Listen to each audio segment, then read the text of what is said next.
Welcome to EWTN Bookmark. Every week at this time, EWTN Global Catholic Radio features Catholic authors and their books. You'll hear from established writers as well as first-time writers expressing their love for the Catholic faith. Now, here's your host for EWTN Bookmark, Doug Keck. And welcome once again to EWTN Bookmark. I'm Doug Keck, your host. Our guest author is Mr. David Currie, and the book is Rapture, the End Times Era That Leaves the Bible Behind, published by Sophia Institute Press. Welcome back, David, to EWTN Bookmark. The Rapture. Obviously, I would think many people know that there's that set of books out, The Left Behind, and I noticed that you've got Leaves the Bible Behind. It's kind of a play on the LaHaye books that are out there.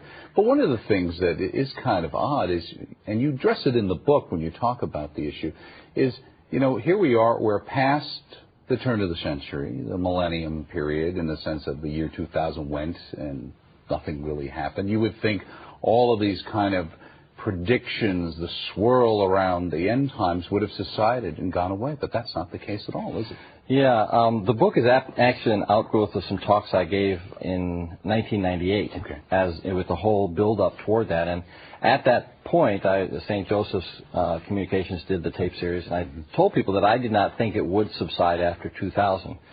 The next big date for the Rapturist is 2007. That's a 40-year anniversary of 1967, which is, the peace accords and all when Jerusalem was with Israel united, from when Israel, the war, took over all of Jerusalem. Okay.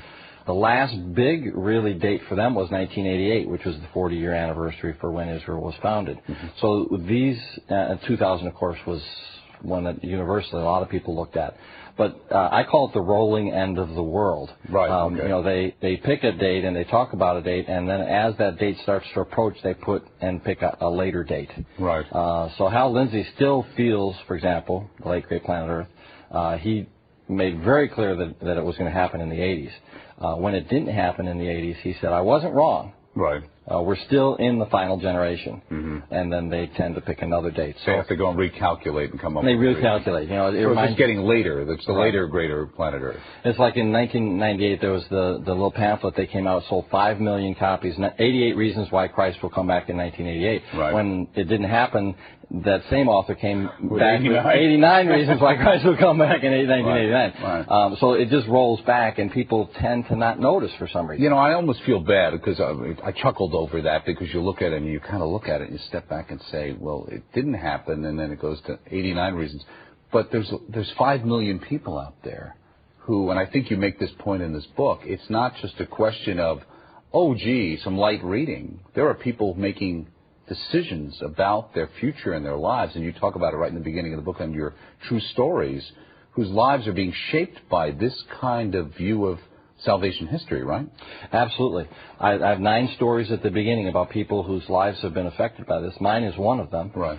Where they made life-changing decisions to buy a house, to not get married, to not have more children, to invest their wealth in buying Bibles and hiding them in caves in Palestine.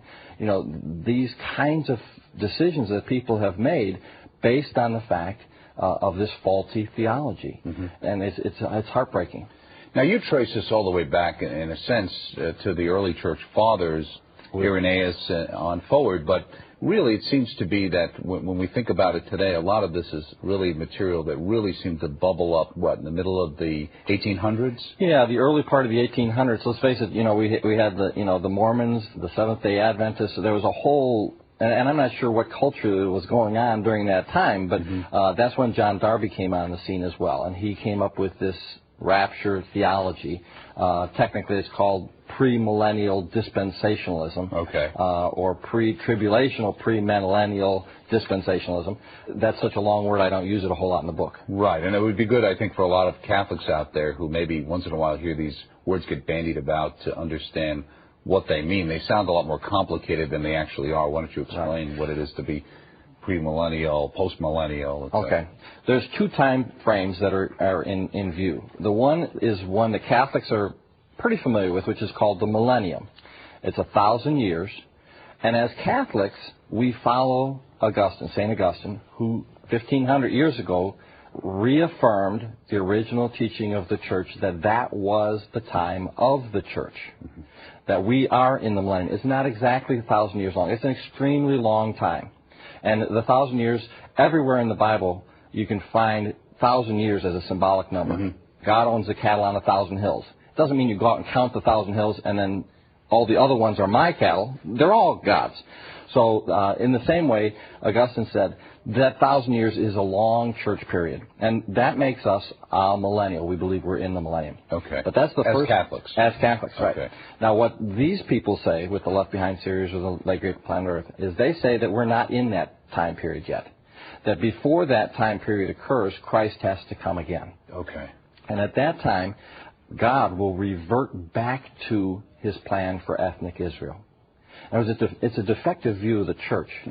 As Catholics, we believe that the reason the world was even created was for the church. God had this wonderful, loving plan for his church. He wanted a bride for his son. The Father wanted her. And so he built the world in order to build the church. That's not how rapturists view it. We are really a parenthesis. Christ came, the Messiah came the first time, and he was rejected. Okay? And as a result, the church was formed. But it was Plan B. Okay. Plan A didn't work out because the Jewish leaders didn't accept Christ. So Plan B was started, and that's the period that we're in now. And the millennium is going to be a time when God goes back to ethnic Israel. Okay. The church is put on the back burner. They're taken to heaven. They're not involved in really what's going on. And now Israel is again. So that part when the church is taken to heaven, is that the literal rapture then? Right. That's why the church is taken to heaven. Okay. In order to start this 7 year. Now, right before the 1,000 years is this 7-year period of trial. That's the tribulation. That's the great tribulation that they talk about. Okay. The purpose of that is to get Israel ready to accept their Messiah for the 1,000 years. Okay, and there's the pre-trib and the mid-tribs and the post-tribs. Right, so that's when Christ is going to rapture his church out of here. Okay. So some of them think the church will be gone right at the very beginning, and that's what most of them believe. But some think the church will be here for 3.5 years, and some think the church will be taken right at the very end. We'll have to go through it. Right. But most of them, as you say in the book, and in your experience, would believe that they would be raptured before that would happen. Absolutely. I'd say probably 95%. So that has a very appealing view then, right? Well, psychologically, it's a wonderful, peaceful way to live in the world. Unfortunately, it doesn't help. You can be a pessimist about things that happen. For example, when the World Trade Centers were destroyed, Sure. I had 2 friends, premillennial friends, call me up and take comfort in the fact that the end was coming close, that Babylon was burned in a day, as they say in Revelation. And they looked at that and they said, see, that shows that Christ's rapture is just around the corner. Okay. And the trouble is it may have been comforting to them, but it wasn't comforting to the families that lost someone in the World Trade Center. So psychologically, it's a very appealing, there is no cross. Right, and in your true stories section, you have a couple of different stories. One where you as a young boy come home and think for a period of time that maybe your mother's been raptured and that you missed the elevator, That's so right. to speak. That's a personal story of myself. And there was actually more than one case where that happened, but I chose one when I was a young boy. And there's other people then in there as well, I know, and one of them struck me. I remember a young woman who had to do with abortion, and she felt like her call was to work with pro-life, and I think there was a line about, well, why? You don't need to be really worried about that. What you really need to do is go out and evangelize for souls because the world's going to end anyway. So why, the phrase was like, why polish the brass on a sinking ship? Right. The world is going down. Christ is going to come back any moment to take you out of it. Why do you want to worry about abortion? It's interesting because in some ways, from a Protestant perspective, that's like the other extreme of the incredibly social justice-oriented approach that you find on the other side of, let's say, the Protestant spectrum, right? Right. Yeah, in fact, if this theology is very attractive to someone that's tired of being told to feed the hungry and to clothe the naked and to visit those in prison. If you're tired of that that gospel, which is, as you say, can be taken to the extreme in the social gospel, but it is part of the gospel that we hear in the church, that is part of our responsibility. If you're tired of hearing that, this is a wonderful place for you to go because you'll never hear that. Right. Because that's not our responsibility. Our responsibility is just to throw life jackets out to people that are going down with the sinking ship. Right, right. That's not to be unchristian to people and not help people, but that's not the priority. Right. It's more important that I save their souls.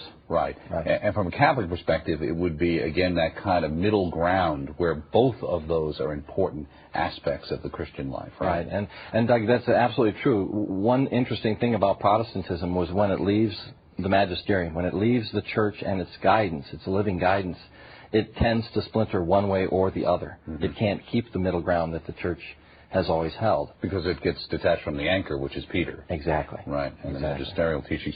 The other thing that was interesting in the book, I was just thinking while you were talking about that, was you talk about most of the people who would be involved, let's say, in this kind of millennialism, the rapture orientation, would describe themselves in some fashion as evangelicals or fundamentalists, and that some of them would reject the term Protestant. Yes. I did not consider myself a Protestant growing up. I considered myself, and I came into the church, as you know, at about 40, 41. Mm-hmm. And the reason I didn't consider myself a Protestant, and most of my friends didn't consider themselves Protestants, is the Protestants started in the 1500s. Luther, Calvin, that was the Protestant Reformation. Okay. And we viewed ourselves as the true church that had been around since the very beginning and had to go underground in 300 when Constantine, in the 4th century, when Constantine made it legal to be a Christian. At that point, we felt that the Catholic Church was formed, a part of the state, mm-hmm. and they started killing us. Now, forget about the fact that there's absolutely no historical credibility to that idea. There's no evidence for it. That's what we believed. So we didn't like the term Protestant. That put us 11 centuries too late. It's interesting in hearing that because I never thought of that in terms of Protestants. I've heard, Jehovah's Witness kind of approach that way, or even Mormonism approach that way, this idea of the great apostasy in a sense. But it's very similar in a sense to that. It is.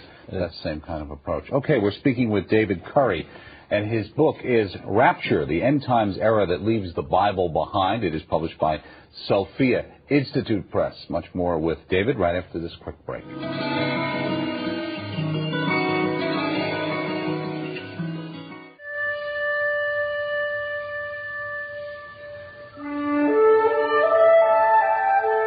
Glory be to the Father, and to the Son, and to the Holy Spirit, as it was in the beginning, is now, and ever shall be, world without end.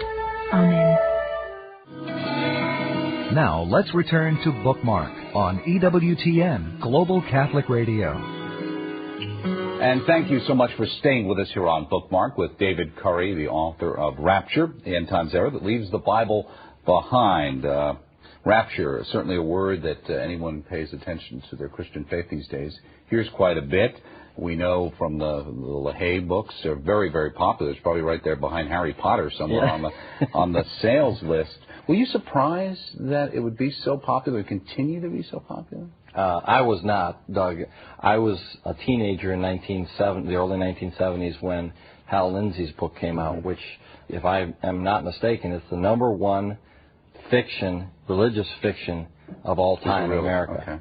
Now, I think the Left Behind series is leaving that in the dust. But until the Left Behind series came out, it was. Did Hal think it was nonfiction at the time when he wrote it? People ask me if it's nonfiction or fiction. I say it's fiction. Okay, good. Okay, let's talk about how you went to lay out this book. You've got a fine introduction, and we'll read some quotes from it or forward, I should say, by Scott Hahn, who's quite effusive in his praise of this work. How did you decide to lay this book out? You kind of go through what is the rapture, terms and ground rules. Who was this really formatted and designed to reach? Okay, Doug. There's some books out already on the rapture or being left behind that I felt targeted Catholic audiences. Okay. And I thought that was great because Catholics need to know about this. But what I was trying to do was bring the argument to either Catholics that are dabbling in it, in other words, a Catholic that's reading the Left Behind series and is starting to absorb some of the theology there without even realizing it, which is what happens, or Protestants that are thinking of coming into the church but have to deal with this rapture issue first. Before I could become a Catholic, before I could even seriously consider being a Catholic, I had to deal with this theology because I couldn't be a Catholic and hold on to it. Mm-hmm. So one was true or the other was true. And so that was the other audience that I had in mind, Protestants that are open-minded enough to say, you know what, I'm going to look at this and see if it's true. So I started with some stories of true life people, 9 people that I've known, how this has affected their life. Then I went with just a summary of what the Rapturists believe, because some people may not really even know what is behind these Left Behind series. Right. So I went through with that. Then I felt like it was a little too early to jump into the Bible. I needed to give some people some ground rules. The Rapture is pulled out of, the theology is pulled out of some passages that are very apocalyptic and very prophetic. And that's a very special kind of passage. Right. So I felt like we needed to get some ground rules. So I laid down 9 ground rules about reading this kind of literature when we interpret it as Bible students. Okay. And from there, and I think any Protestant should be able to take those 9 ground rules and agree with them. Okay. That was my goal, is to take those ground rules out of the Bible, to not say this is a ground rule because the church says it's a ground rule. It's just this is a ground rule and here's why. You can look and see that's how the Bible used the Bible. So I was trying to go to the audience of someone that was accepting the Bible as their authority and wasn't so sure about the church. Right. And from there, I said, okay, let's just go look at every passage that the Rapturists use. And I start with Daniel, that most Catholics aren't familiar. That's the most important passage. They talk about Thessalonians, they talk about Revelation, or they talk about the Olivet Discourse. The most important passage is Daniel. Why? Because that's the one that Darby said convinced him to be a Rapturist. Mm-hmm. It's the only passage in the Bible that gives you a 7-year tribulation. Mm-hmm. Daniel chapter 9, there's an oracle in there where there's the 70 weeks of Daniel. And people are familiar with the last week of Daniel, the final week, or the 70th week. And Darby took that 70th week and put it into the future. And that's where he comes up with that 7-year tribulation. Now, there's a major problem that Darby has that most Rapturists are not familiar with, and most Catholics don't know either. I've heard Catholics talk about the coming 7-year tribulation. Right. Well, the problem is the majority of the early church did not consider it to be a 7-year tribulation to come. They considered it to be 7 decades of covenantal transition. Mm-hmm. The transition from the old covenant to the new covenant. And in that transition was the incarnation, was the passion, mm-hmm. and all of those events that... Is that where 70 A.D. shows up? Yeah, exactly. Okay. That was the culmination of the 70 years or 7 decades mm-hmm. of transition is in that Daniel 9 passage, and it's the destruction of the temple. Okay, so it's from Christ's birth approximately to the destruction of the temple. From about 4 B.C. when Christ was born, right. to 67 A.D., which is when the assault on the temple started. Right. So that 70-year period, if you look at Daniel 9, that's what he's talking about. Oh, okay. And the majority of the early church agreed. Right. And you say majority because the reality is there were some Catholic early church fathers who had differing opinions. Absolutely. On it. Even some saints who had different times. Absolutely. St. Martin of Tours and some others who predicted different things at different times. One of the wonderful things about being Catholic, Doug, is that you have the option to follow Scripture as long as you stay in the realm of what the magisterium has laid down, to follow Scripture where it takes you. Mm-hmm. And so I don't have really an argument with a Catholic that says to me, Dave, I don't agree with your interpretation of Daniel. Okay. This is what I believe. But what I tried to lay out is that any one of the Catholic views is more credible than the Rapturist view. Mm-hmm. And that's what I was arguing for. That's what I was going to ask you. What do you say to someone who says, well, Dave, I'm Catholic and I do, but, I do believe, maybe I believe in the rapture in some way, and I believe in these other things because I find comfort or they make sense to me. Is there a problem with that as a Catholic? Yes, the rapture specifically there is, because what it does, Doug, is it takes the second coming and splits it into 2. Okay. In other words, you no longer have a second coming, as the Rapturists teach it. As the Rapturists teach it, it's now no longer a second coming. It's really a second coming and a third coming. Mm-hmm. Now, they get around that by saying that Christ doesn't actually touch down the first time. Okay. Right? Just kind of passes over. He passes over and we go meet him in the air. But really what it boils down to is 2 comings to come. Mm-hmm. And the church has always said that there's only one more coming. Now, what that leads to then is more than one judgment. And the church has always been very clear there's only one more judgment. We all have our particular judgment, but that general judgment will only, the great white throne that Revelation talks about, There's only one of those. Right. And if you start to split out the two comings, into the second coming into two, you end up with more than one judgment. Right. Some raptures have as many as 4. Wow. Okay. It just goes to show once you get started, it doesn't go anywhere, right? Go anywhere. You can almost find anything to support any particular theory one might come up with. Right? That's right. Which is why, once again, you've got to come back to the magisterium. Well, what's interesting in looking at it and reading is to realize how you've got Daniel or Thessalonians, and it's kind of like picked Revelations. It's not like you go and there's the book, like some people have in their mind, I guess, oh, this is all out of the book of Revelation. They just are interpreting the book of Revelation, but they're really not. They're pulling some out of Revelation, as you said, a little bit out of here, a little bit out of there, that whole idea of just pulling pieces together and assembling a theory. Exactly, and that's one of the major points I'm trying to make, is if St. Paul had believed this, if St. Peter had believed this, if Christ had taught this, right, if this was a part of the original deposit of faith, why can we not find any one passage that teaches both comings? Okay. Both the rapture and the second coming. Why can we not find any passage that talks about the split? All they do is they say these passages are speaking of this, and these passages are speaking of the other, but there's no passage that talks about the split or the right, both comings at the same time. That actually pulls them together. Now, one of the things I know, I guess Scofield's a name that's very important in this, because I guess the study Bible that he authored or carries his name. The interesting thing is a lot of people use that, and then they go to the notes, and the notes seem to support that approach. But and I think I've heard you on other programs mention the idea that it is easy for people to read the notes as if the notes were part of the Scripture. Yeah, and they're not. By having it at the bottom of the page, it gives them a sort of a extra special an imprimatur. Yeah, right, exactly. Right. And they are all written from a very specific slant. And so somebody reads the passage and then goes to the notes, and the notes supports that thing, and they say, well, it's clearly... right.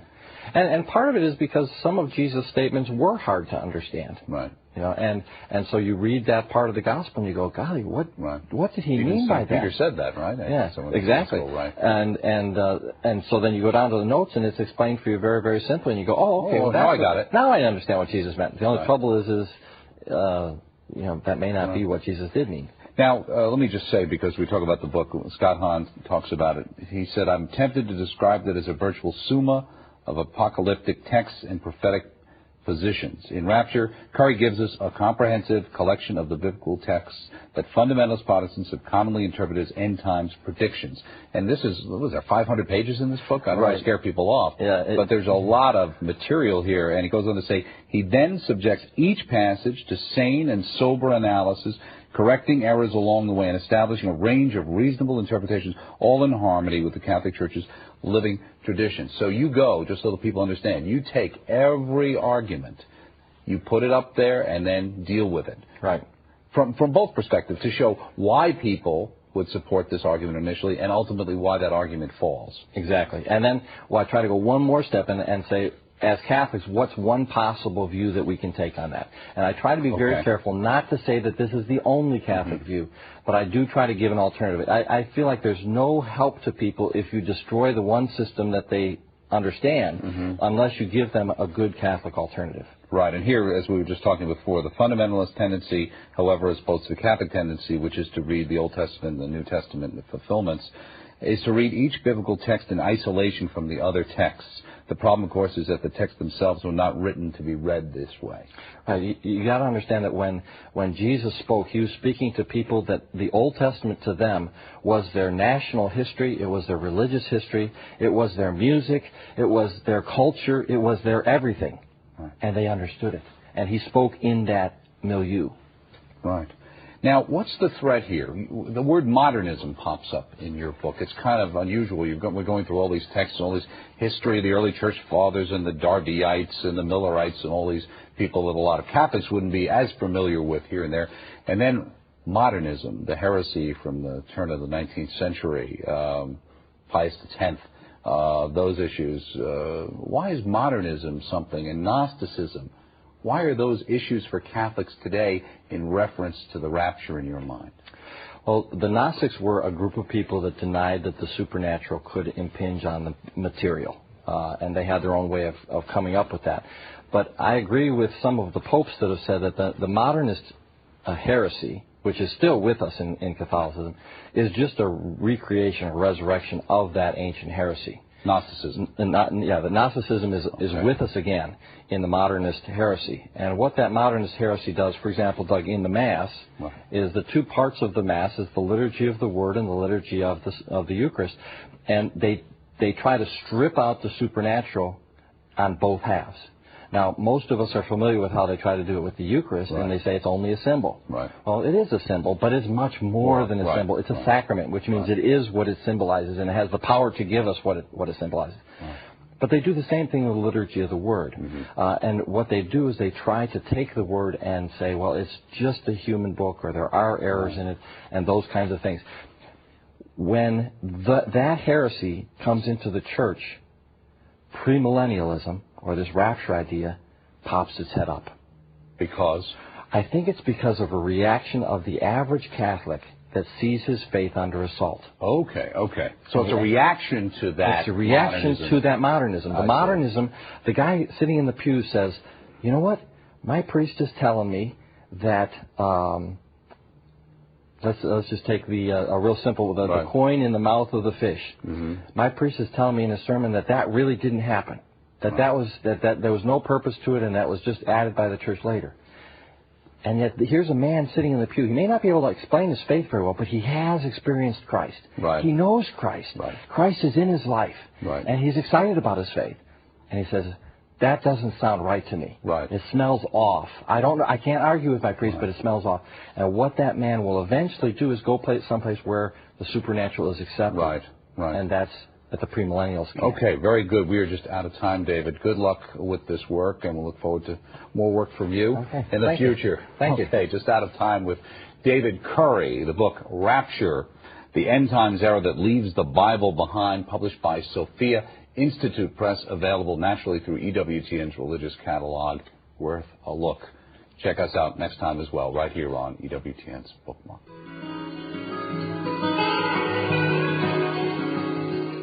If you are interested in the book just discussed on this program, call the EWTN Religious Catalog at 1-800-854-6316. 1-800-854-6316.